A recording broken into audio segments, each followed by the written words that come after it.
예수님의 첫 번째 시험이라고 하는 제목으로 말씀 선포하겠습니다. 이런 재미난 이야기가 있습니다. 바람둥이 영감이 프랑스 파리에 여행을 갔습니다. 그 파리 밤거리에 어떤 여자를 이제 나가서 유혹을 하는데 그 여자가 쉽게 엉겨지를 않는 겁니다. 그래서 이 영감이 내가 1억을 줄 테니까 하룻밤만 나와 함께 보내면 된다는 거예요. 큰 돈에 이제 미혹이 되어서 그 여자가 응했습니다. 그렇게 하지요. 자, 응하자마자 이제 이 영감이 협상을 하는 겁니다. 자, 1억은 그래도 너무 세니까 5천만 원으로 우리 깎자고. 그래도 5천만 원도 굉장히 큰 돈이니까 이 여자가 응했습니다. 그랬더니 곧바로 또다시 또 깎기를 시작하는 겁니다. 1,000만 원만 하자고. 알겠다고. 그래서 깎기를 시작했는데 10만 원까지 떨어졌습니다. 자, 그래서 이 여자가 화가 나서 아니 사람을 뭘로 보고? 라고 소리를 질렀습니다. 그러자 이 영감이 이렇게 대답했습니다. 사람은 다 알아봤고, 그 이야기는 돈 받고 몸 파는 여자라는 이야기입니다. 돈 몇 푼 깎았는데 뭘 그러냐고. 그렇습니다. 사탄은 이와 같습니다. 사탄은 처음에 천하를 다 줄 것처럼 우리를 유혹합니다. 흥정을 합니다. 그 유혹에 빠져 흥정에 응하게 되면은 그 즉시 값을 깎기 시작합니다. 나중에는 객값도 쳐주지 않습니다. 그때 사람을 어떻게 보고 화를 내어도 소용이 없습니다. 사랑하는 여러분, 하나님은 저와 여러분을 사랑하십니다. 우리 예수님께서는 당신의 몸을 십자가에 내어주시기까지 사랑하셨습니다. 우리들은 당신의 생명을 버리서라도 구할 가치가 있는 존재로 보신 것입니다. 그러므로 사탄에게 무릎 꿇지 마십시오. 교만하게 살았어도 안 되지만은 당당하게 사십시오. 천하 만국의 영광을 준다 할지라도 오직 나는 하나님만 섬기겠습니다. 당당하게 세상을 향하여 선포하시는 여러분 되시길 주님 이름으로 축복합니다. 아담과 하와가 에덴 동산에서 마귀에게 시험을 받고 넘어진 이후에 그 후 이 땅 살아가는 모든 사람들은 단 한 사람도 예외 없이 시험에 다 들어갑니다. 심지어는 예수님조차도 시험을 받으셨습니다. 주님 당하신 첫 번째 시험을 살펴보겠습니다. 첫째는 시험하는 자입니다. 3절 말씀입니다. 시험하는 자가 예수께 나와서 이르되, 여기 시험하는 자라고 하는 것은 사탄을 이야기합니다. 사탄은 몇 가지 특징을 가지고 있습니다. 첫째는 사탄은 영적인 존재입니다. 그래서 눈에 보이지 않고 잡을 수도 없습니다. 우리가 몽둥이로 잡을 수도 없어요. 주먹으로 때려 눕힐 수도 없습니다. 두 번째, 사탄은 엄청난 공격력을 가지고 굉장한 파괴력을 가지고 우리를 위협하기 때문에 우리 힘으로는 사탄을 대적할 수가 없습니다. 그리고 세 번째는 위장술이 대단합니다. 이것이 천사인지 마귀인지, 이 일이 성령님께서 하시는 일인지 마귀가 하는 일인지 우리는 잘 분간하기 힘듭니다. 네 번째, 사탄은 끈질기게 달라붙습니다. 한 번 실패했다고, 두 번 실패했다고 그만두는 법이 없습니다. 넘어질 때까지 끈질기게 달라붙는 것이 사탄 마귀입니다. 이런 특징을 가지고 늘 시험합니다. 잘 보시면 사탄은 꾀가 많고 참 영리합니다. 어떤 때는 지성인보다 더 지성적으로 다가오기도 합니다. 사탄이 에덴 동산에서 아담과 하와를 넘어뜨릴 때를 보십시오. 하와가 어떻게 그 징그러웠을 뱀에게 넘어갔을까? 그런 생각이 안 드십니까? 범죄하기 전에는 뱀에 대한 나쁜 감정이 없었습니다. 예뻤습니다. 아름다웠습니다. 예쁜 뱀이 하와에게 다가와서 먹으면 눈이 밝아진대. 달콤한 말로 진실인장 접근이 하와가 넘어질 수밖에요. 베드로를 통해 예수님께 접근할 때도 보십시오. 십자가를 지신다고 하는 예수님의 그 말 앞에 베드로가 뭐라고 말합니까? 자, 베드로는 어부 출신이기 때문에 넘넘한 남성적인 모습을 하고 있었을 겁니다. 그의 말씀은 중후하고 부드러웠을 것입니다. 점잖은 말투로 주여 그리 마옵소서. 가룟 유다의 경우도 마찬가지입니다. 겟세마네 동산에서 예수님께서 땀이 핏방울 때릴 것처럼 간절하게 하나님 앞에 십자가를 앞에 두고 기도하는 그 자리에 자, 많은 사람들이 보는 앞에서 가룟 유다가 예수님께 인사합니다. 선생님 안녕하십니까? 그리고 입을 맞추었습니다. 부드럽게 다가오는 겁니다. 그러므로 우리는 분별할 수 있는 능력이 있어야 합니다. 때문에 기도해야 하고 말씀을 더 가까이 해야 하는 것입니다.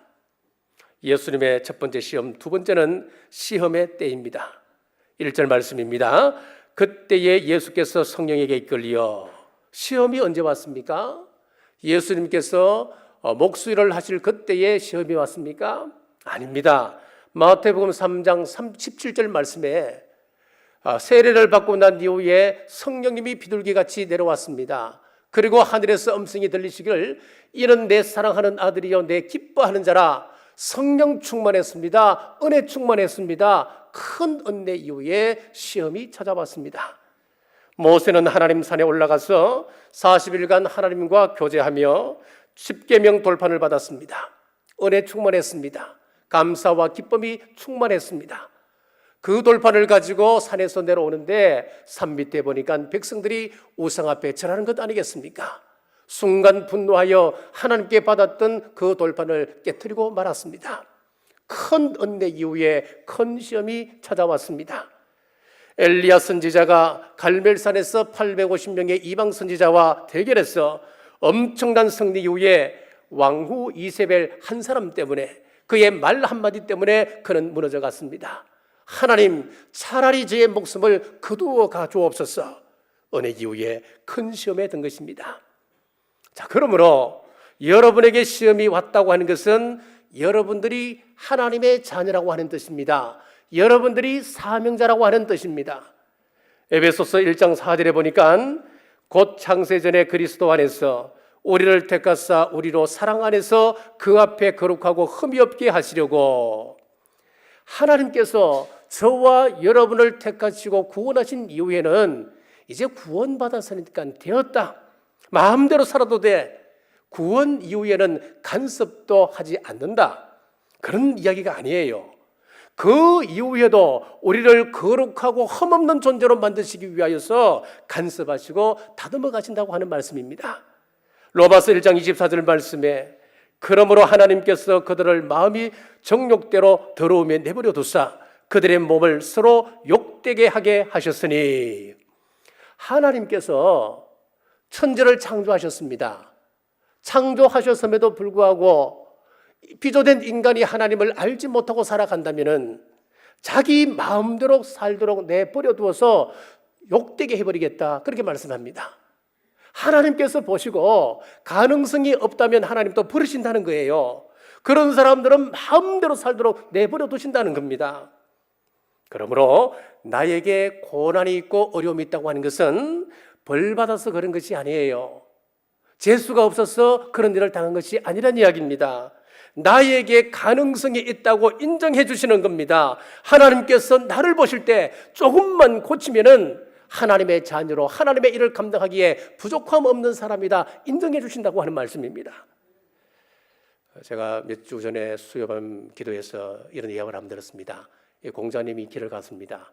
제자들을 끌고 길을 가는데 한 남자가 담벼락에 붙어서 볼일을 보고 있는 거예요.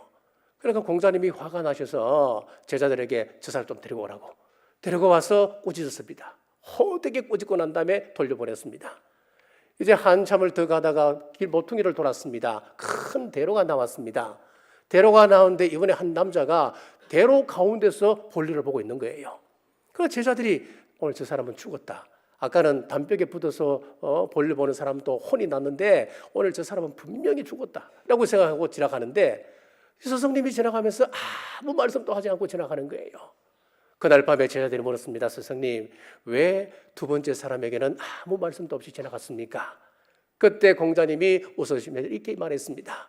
앞 사람한테는 내가 몇 마디만 해도 그 사람은 깨우칠 수 있는 가능성이 있는 사람이기 때문에 말을 했고, 뒤에 사람한테는 아무리 말해도 그 사람은 고칠 가능성이 전혀 없는 사람이기 때문에 내가 말해봐야 뭐하겠노? 라고 이야기했습니다. 우리 주님이 우리를 가능성 있다고 인정하시고 결코 포기하지 않으신다고 하는 의미가 무엇이냐? 그것이 바로 시험이라고 하는 것입니다, 여러분. 그러므로 시험이 올 때 나의 가능성을 보시는 우리 하나님의 사랑을 확신하시고 감사하는 여러분 되시길 주님의 이름으로 축복합니다. 세 번째, 시험의 장소입니다. 1절 말씀입니다. 그때에 예수께서 성령에게 이끌려 마귀에게 시험을 받으러 광야로 갔사. 지금 예수님께서 서 계신 곳이 어디입니까? 사방 어디를 봐도 황량한 바람뿐입니다. 먼지뿐입니다. 바로 사막 한가운데 광야였습니다. 왜 하필이면 광야겠습니까? 광야는 옛사람을 죽이는 곳입니다. 고독만이 있는 장소입니다. 그러므로 하나님만 의지해야 살 수 있는 곳이 바로 광야입니다.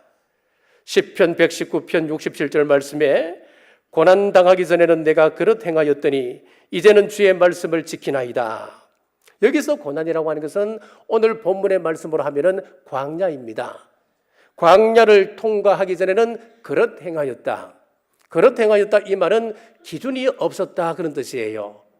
그냥 기준 없이 어떤 사건에 부딪히면 내 감정대로 내 기분대로 충동대로 그냥 내뱉어 버립니다. 모든 기준이 자기 감정입니다. 그러나 광야를 통과한 이후에는 주의 말씀을 지키나이다. 이제는 말씀이라고 하는 분명한 기준점을 가지게 되었다 이 말씀입니다. 광야는 낮에는 너무너무 뜨거운 곳입니다. 숨조차 제대로 쉴 수가 없는 곳입니다. 반면에 밤이 되면 영하로 떨어져서 사람들이 준비하지 아니하면 얼어 죽을 수도 있는 곳이 바로 광야입니다. 이런 날씨니까 땅도 견디지 못해서 푸석푸석해지고 척박해져 버렸습니다. 마찬가지로 우리 인생의 광야를 지날 때 우리는 너무나 큰 감정의 기복을 겪습니다. 기분이 좋은 날은 잘 살 것 같다가도 기분이 나빠지면 어디까지 떨어질지 끝이 보이지 않습니다. 하나님께서 올렸다 내렸다 하시는데 정신을 차릴 수가 없습니다. 은혜 받을 때는 하나님께서 금방 응답해 주실 것 같은데 실패 현장을 또 만나게 됩니다. 자, 그러면은 우리는 죽고 싶은 마음밖에 생기지 않습니다. 이렇게 정신적으로 육체적으로 진액이 다 빠져서 탈진하는 곳이 광야입니다. 그렇습니다. 광야는 내 힘을 빼는 곳입니다. 내 자아, 내 고집 내려놓고 하나님만 온전히 신뢰해야만이 살아갈 수 있는 곳, 그곳이 바로 광야입니다. 기도원의 300용사를 보십시오. 군사를 모았는데 32,000명이 모였습니다. 하나님께서 너무 많다는 겁니다. 전쟁이 무서운 사람들 돌아가라 했더니만 10,000명이 남았습니다. 그것도 많다는 겁니다. 그래서 추려서 남겨보니까 300명만 남게 되었습니다. 300명 가지고 13만 5천 명이 되는 미디안군과 아라비아 연합군, 어떻게 이길 수 있겠습니까? 성산 없는 싸움 아니겠습니까? 자, 물론 예외의 경우도 있지요. 우리 역사에 보면 동학 농민군이 혁명을 일으킬 때에 그때 가담했던 수가 60만 명이라 그랬습니다.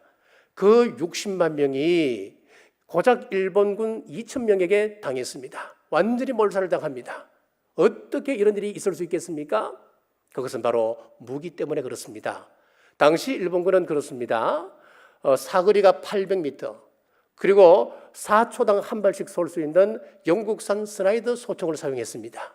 그런데 우리나라는 뭘 가지고 있느냐? 그것도 몇 정이 안 되었습니다. 화성총을 가지고 있었습니다. 화성총은 사거리가 150밖에 안 됩니다. 그리고 한 발을 쏘고 장전하고 준비하는데 2분을 기다려야 됩니다. 그래 2분에 한 발씩 쏘는 거하고 4초에 한 발씩 쏘고 800m 사거리를 갖고 있는 그 총하고는 게임이 되지 않지 않습니까? 그러니까 무기가 뛰어나면 300 가지고도 충분히 성산에 있는 거예요. 그런데 기도원에게 이런 무기가 있었습니까? 전혀 없었습니다. 준비하는 그 과정을 보면 더욱 가관입니다. 횃불을 준비하라는 겁니다. 항아리를 준비하고 나팔을 준비하라는 겁니다. 마치 아이들 전쟁놀이 하는 것 같습니다. 자, 무슨 이야기겠습니까? 하나님은 우리가 의지할 수 있는 것 다 빼버리시는 거예요. 하나님을 철저히 고백할 때까지 힘 빼는 작업을 하고 있는 것입니다. 하나님이 우리에게도 광야를 경험케 하십니다. 인간 관계를 끌어서 철저하게 고독 속에 우리를 내볼 때가 있습니다. 물질을 막으셔서 사람들 앞에서 비참한 가운데 들어가게도 합니다. 그때는 하나님께 집중하고 하나님 만날 때입니다. 고독은 외로운 것이지만 하나님께 집중할 수가 있다면 그 고난은 오히려 유익입니다. 그래서 시편 119편 71절에 고난당한 것이 내게 유익이라, 이런 말미암아 내가 주의 율례들을 배우게 되었나이다 라고 고백하고 있습니다. 사랑하는 여러분, 여러분 앞에 광야가 펼쳐져 있습니까? 지금 광야를 통과하고 계신 분 계십니까? 하나님께서 왜 고독하게 하셨을까요? 왜 나를 낮아지게 하셨을까요? 광야는 옛자를 처리하는 것입니다. 하나님께서 나를 보실 때 불편하게 여기시는 것 없으십니까? 우리가 광야 앞에서 이 문제 다 해결하시길 바랍니다. 하나님이 나를 정결케 하시려고 성령님으로 거듭나게 하시려고 주님의 신실한 종으로 세우기 위하여 고난을 배열하고 계시고 있다라고 하는 사실을 인정하시고 시편의 기자처럼 고난당한 것이 내게 유익이다 고백하는 여러분 되시길 주의 이름으로 축복합니다. 네 번째 시험의 내용입니다. 3절 말씀입니다. 시험하는 자가 예수께 나와 이르되 내가 만일 하나님의 아들이거든 명하여 이 돌들로 떡덩이가 되게 하라. 이때 예수님은 40일 동안 밤낮 금식하셨기 때문에 완전히 허기진 상태입니다. 사람이 장기간 굶거나 금식을 하게 되면 그의 생각은 오직 생존의 문제에 집중하게 되는 겁니다. 우리 속담에도 금강산도 식후경이라는 말도 있고 사흘을 굶게 되면 남의 집 담도 넣는다 하는 말이 있습니다. 그만큼 사람들은 배고픔 앞에서는 지식인 또 성자도 다 필요 없다는 거예요. 배고픔 앞에서는 체면이고 양심이고 쉽게 핑계칠 수 있다고 하는 것이 이 속담의 의미입니다. 에서를 보십시오. 사냥을 나갔다가 허탕쳤습니다. 흙이진 배를 움켜잡고 집으로 돌아와 보니 그때 마침 동생 야곱이 팥죽을 쓰고 있는 것이었습니다. 그래서 팥죽을 한 그릇 다오 했더니만 동생이 하는 이야기가 형님의 장자권을 내게 파소서 그러는 거예요. 장자권이 뭡니까? 아버지의 재산 두 몫을 받을 수 있습니다. 가족을 대표할 수 있는 대표권입니다. 가족을 축복할 수 있는 축복권이 바로 장자권입니다. 이런 어마어마한 장자권이지만은 굶주림과 흑이 앞에서 에서는 속절없이 무너지는 겁니다. 에서가 칠칠 맞아서 그렇습니까? 그렇지 않습니다. 이것이 보편적인 인간의 모습, 저와 여러분의 모습이라고 하는 거예요. 사람이 배부를 때야 철학을 논하고 예술을 논하고 문학이 어떻고 삶의 가치가 어떻고 이야기합니다만은 먹지 못해 생사의 갈림길 앞에서는 먹느냐 사느냐 이것이 문제로다 그렇게 되는 거예요. 주님은 지금 길가의 돌멩이만 봐도 야 빵이로구나 할 만큼 절박한 상황입니다. 바로 이 순간 마귀가 찾아온 겁니다. 어찌 하나님의 아들이 지금 굶주려 있는가? 사방을 둘러보아라. 마실 물이 있는가? 먹을 빵이 있는가? 광야 한가운데 태양을 피할 그늘이 있는가? 하나님의 아들이 이럴 수는 없지.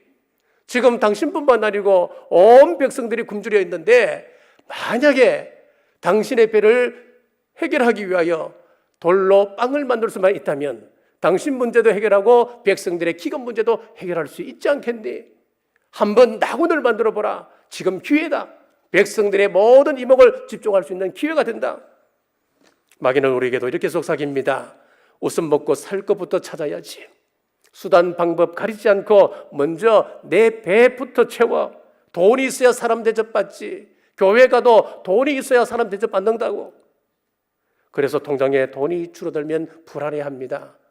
부동산 투자를 해서 땅값이 올라가면 하나님 은혜 감사합니다. 감사합니다. 그렇게 간증도 합니다. 이런 신앙 구조를 가지고 있으니까 예배도 뒷전입니다. 기도도 뒷전입니다. 신앙생활은 우선순위에서 한참 밀려나게 됩니다. 이것이 바로 사탄의 시험입니다. 마지막으로 예수님의 문제 해결 방법입니다. 4절 말씀 우리 같이 한번 읽겠습니다. 4절입니다. 예수께서 대답하여 이르시되 기록되었으되 사람이 떡으로만 살 것이 아니요 하나님의 입으로부터 나오는 모든 말씀으로 살 것이라. 아멘. 여기서 만자에 한번 주의를 한번 기울여 보십시오. 기독교는 떡 문제를 외면하는 종교가 아니에요. 저 경제 문제를 도외시하는 종교가 아니란 이야기입니다. 어떤 사람은 그래요. 교회가 너무 돈돈 그런다고. 이 기독교의 본질이 이것이 아닌데 그렇게 이야기를 하는 사람도 있어요. 일부는 맞습니다만은 일부는 맞지 않습니다. 예수님께서 뭐라고 이야기합니까? 분명히 떡으로만 살 것이 아니라 했을 때 이 만자라고 하는 의미는 뭐냐면은 사탄이 분명히 떡이 최고다 그렇게 이야기했을 거예요. 사람은 떡으로만 사는 것이다 그렇게 이야기했을 거예요. 그러니까 우리 예수님께서 하신 이야기가 사람은 떡으로만 사는 것이 아니다 그렇게 이야기했습니다. 무슨 의미겠습니까? 자, 이 떡 문제는 중요한 문제입니다. 이것 도외시하면 우리는 세상 살아갈 수가 없습니다. 세계 어디를 봐도 예수님 잘 믿는 나라가 부자로 살지 않습니까? 성경에서도 우리가 넉넉한 땅의 축복을 누릴 수 있다. 땅의 축복에 대해서 말씀하고 있습니다.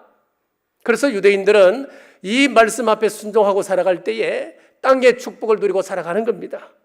그러니까 이 사탄의 말은 떡말이 최고라는 것입니다. 물질 만능주의를 이야기합니다.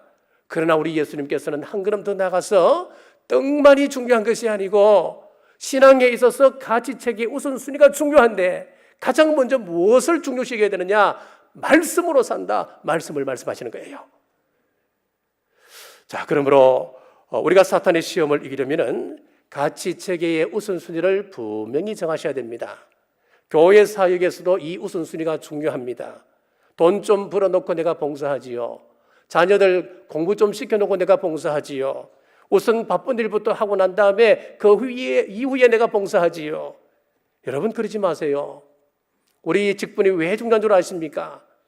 시험이 올 때 나를 지켜주는 것은 직분이었음을 깨닫는 날이 곧 올 것입니다. 자, 이런 상담을 한 적이 있습니다. 어떤 장로님이 계셨습니다. 당시에 그때 한 70세 정도 연세가 되셨었는데 아주 진지하게 고민을 저한테 털어놓았습니다. 목사님, 이 나이가 되어도 성욕을 억제하지 못하겠습니다. 젊고 예쁜 여자가 옆으로 지나가면 어느덧 내 머리는 그쪽으로 가 있습니다. 그러면서 이런 말씀을 해주셨어요. 내가 장로가 안 되었다면 사고를 쳐도 몇 번 쳤을 것 같아요. 그런 말씀을 해요. 그렇습니다. 우리의 직분이 나를 지켜줍니다. 이것이 은혜예요. 우리는 다 약합니다. 연약합니다. 나는 예외다. 그런 거 없어요, 여러분. 하지만 목사, 장로, 성도라고 하는 그 신분 때문에 내가 세상에 나가서 말도 절제할 수 있는 거예요. 직분이 나를 지켜주는 거예요. 함부로 행동하고 죄짓고 싶어도 내 직분 때문에, 내가 가지고 있는 이 성도라고 하는 이 직분 때문에 우리는 참기도 하는 거예요. 그래서 섬길 기회가 주어졌을 때 최선을 다하여 그 직분 잘 감당하는 2019년 되시길 간절히 바랍니다. 무엇보다도 직분을 가진 사람들은 신앙에 있어서 가장 중요한 가치가 무엇이냐 하면 말씀입니다. 사람이 떡으로만 살 것이 아니요 하나님의 입으로부터 나오는 모든 말씀으로 살 것이다. 우리 예수님은 시험을 말씀으로 이기셨습니다. 예수님께 말씀이 필요하셨다면 우리에게야 두말을 할 나이가 없잖아요. 우리에게는 더 말씀이 필요한 겁니다. 왜 그렇습니까? 말씀은 곧 능력이기 때문에 그렇습니다. 에스겔 골짜기의 마른 뼈 환상을 보십시오. 골짜기에 수많은 해골들이 널려 있습니다. 죽은 뼈들이 절벽합니다. 그러나 하나님의 말씀 한마디에 뼈들이 서로 짝을 맞추어 갑니다. 힘줄이 생깁니다. 피부가 덮입니다. 그리고 그들에게 하나님의 생기가 들어갔습니다. 그랬더니 하나님의 큰 군대가 되었습니다. 말씀은 살리는 능력이 있단 말씀이에요. 자, 성령 강림 이후에 베드로가 말씀을 증거할 때에 한 번에 3,000명이 회개하고 돌아왔습니다. 말씀의 능력은 어떻다는 거예요? 우리의 마음까지도 고친다. 우리의 죽은 영혼까지도 심령까지도 살려낸다. 그 이야기입니다. 그래서 히브리서 4장 12절 말씀에 하나님의 말씀은 살아있고 활력이 있어 좌우의 날선 어떤 검보다도 예리하여 혼과 영과 및 관절과 골수를 찔러 쪼개기까지 하며 또 마음의 생각과 뜻을 감찰하시나니 라고 했습니다. 칼보다 더 예리한 도구가 바로 말씀입니다. 그래서 관절과 골수를 찔러 쪼개기까지 한다 그랬습니다. 한 걸음 더 나가서 우리의 마음과 생각까지도 고치신다 그렇게 말씀하는 거예요. 이게 말씀의 능력입니다. 우리가 40주년 행사를 하면서 일천독 대행진을 했잖아요. 참 은혜가 있었습니다. 말씀을 가까이 하는 사람들 얼굴을 보면 얼굴빛이 달라요. 얼굴에 그렇게 환할 수가 없습니다. 눈빛을 보면 선한 눈빛으로 바꿔져 있습니다. 삶 속에 활력이 넘칩니다. 실제로 다리가 아픈 사람, 허리가 아픈 사람이 성경을 20독, 30독 하는 사이에 그 병이 고쳐지는 사람도 있었습니다. 어떤 사람은 눈이 밝아지는 사람도 있었습니다. 하나님께서 말씀의 능력으로 어루만져 주시는 거예요. 사람을 16명이나 죽인 김대두 씨가 사형 언도를 받았습니다. 어느 권사님이 감방에 넣어준 성경책, 평소에는 재수 없다고 던져버리고 찢어버리고 했던 그 성경책이 이 사람이 사형 언도를 받고 난 이후부터 보니까 마음이 그렇게 낮아질 수밖에 없었습니다. 그래서 그 성경책을 펼쳐 1년 동안 회개의 역사가 일어났습니다. 말씀을 통하여서 예수님을 영접하게 되었습니다. 그가 사형 집행 전에 마지막으로 할 말이 없는가 묻는 집행관에게 저는 이미 죽어야 할 몸이지만은 예수님을 통하여서 새 생명 받은 이거 사실, 내가 하나님의 자녀 되어서 천국 갈 수 있다고 하는 이 사실, 이 감격이 얼마나 큰지요. 나는 천국 갑니다. 여러분들과 함께 천국에서 만납시다. 이 한마디 하고 사형 이슬로 사라졌습니다. 여러분, 자랑무도했던 그 살인자가 어떻게 이렇게 변화될 수 있었습니까? 말씀의 능력이었습니다. 말씀을 펴서 읽는 순간 그 속에 회개의 영이 임하고 우리 예수님께서 인격적으로 그 사람을 찾아가신 거예요. 말씀의 능력입니다. 말씀은 사람을 바꾸는 능력이 있습니다.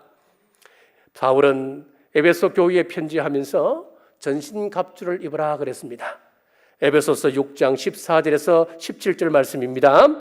그런즉 서서 진리로 너희 허리띠를 띠고 의의 호심경을 붙이고 평안의 복음이 준비한 것으로 신을 신고 모든 것 위에 믿음의 방패를 가지고 구원의 투구와 성령의 금 곧 하나님의 말씀을 가지라.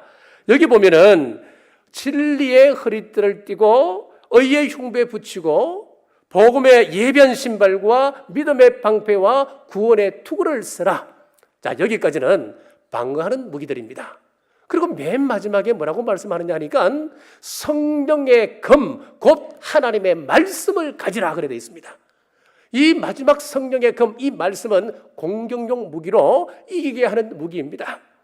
아무리 잘 준비되었다 하더라도 칼이 없으면 이기지 못합니다. 칼이 없으면 할 수 있는 것이라고는 도망치는 것밖에 없습니다.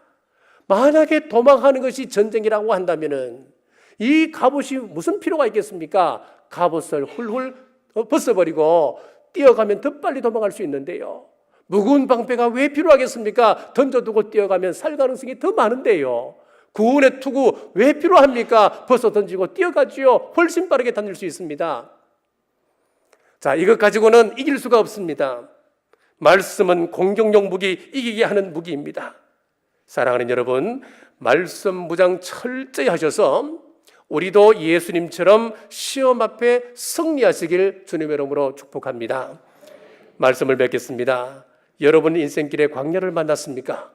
시험이 온다고 하는 것은 하나님께서 여러분을 인정하고 계시다고 하는 증거입니다. 그러므로 용기를 내십시오.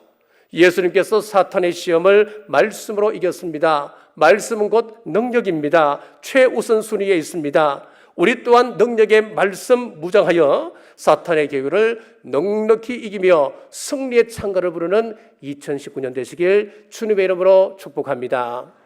기도하겠습니다. 하나님, 오늘 또 귀한 말씀 감사합니다. 예수님이 당하신 첫 번째 시험을 나누었습니다. 사탄의 시험이었다는 것은 우리가 구원받은 의미입니다. 하나님의 자녀라고 하는 의미입니다. 사탄이 우는 사자처럼 울부짖으며 달려들 때 영원한 승리자 되신 예수님을 더욱 의지하고 능력의 말씀 붙들고 승리하는 우리 남부의 가족들 다 되게 도와주옵소서. 다시 오실 예수님 이름으로 간절히 기도드리옵나이다.